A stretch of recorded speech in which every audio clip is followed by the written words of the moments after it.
म्हणजे तू मला सांगणारच नाहीस, राईट? तुझी मुलगी आहे ना मी, आता तू गोष्टी माझ्यापासून पण लपवणार आहेस का? नाही ग, पण ठीक आहे, ठीक आहे, सांगते. हा, आता नयनताराची वाट लागणार. वाट म्हणजे माझ्या हाती एक असा भोंगा लागलाय ना, ज्याने नयनताराच्या खरामध्ये असा वणवा लागणार आहे. वणवा? एक मिनिट.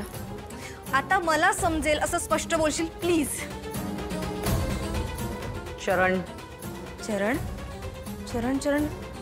एक मिनिट, अनिकाचा मित्र? त्याचा इथे काय संबंध? हो या, तोच हा मोहरा आहे जो माझ्या हाती सापडलेला आहे. त्यामुळे आता आपल्याला नयनताराच्या चांगल्या अशा मुसक्या आवळता येतील आणि माझ्या असं हाताच्या खाली दाबून ठेवता येईल. हे बघ आई, मला माहिती आहे तुला कोड्यात बोलायला प्रचंड आवडतं, पण आता असं बोल जे मला समजेल. नयनताराचं काय? स्पष्ट बोल. तुला किती वेळा तीच गोष्ट समजावून सांगायची म्हटलं तर काय? मज्जा आली की नाही आजोबा? चला आता तुमचं जेवायचं टाइम झालंय, मी जेवण वाढतो तुम्हाला. आता सांग ना, नयनताराचं काय? अगं बोल ना. अगं का? मी आले. या अख्खं गाव हुलडून झालं असेल तुझं, काय? बरोबर ना?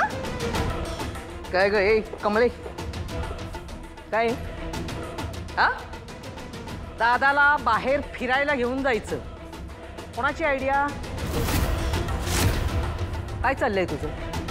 सगळं तुझ्या मर्जीने चाललेलं आहे. बाप्पाचं घर आहे, कुठेही फिरायला घेऊन जा, काही खाऊ पिऊ घाला. हे नसते उद्योग कशाला पाहिजेत तुला?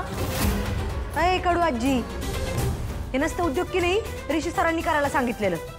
मग हे कमळीला नाही, ऋषी सरांनी जाऊन विचारायचं. ए आवाज खाली या, आणि माझ्या समोर असं तोंड वर करून बोलायचं नाही, सांगते. निंगे अतिशहाणी तुझीच मैत्रीण ना, तुझ्यासारखीच अतिशहाणी.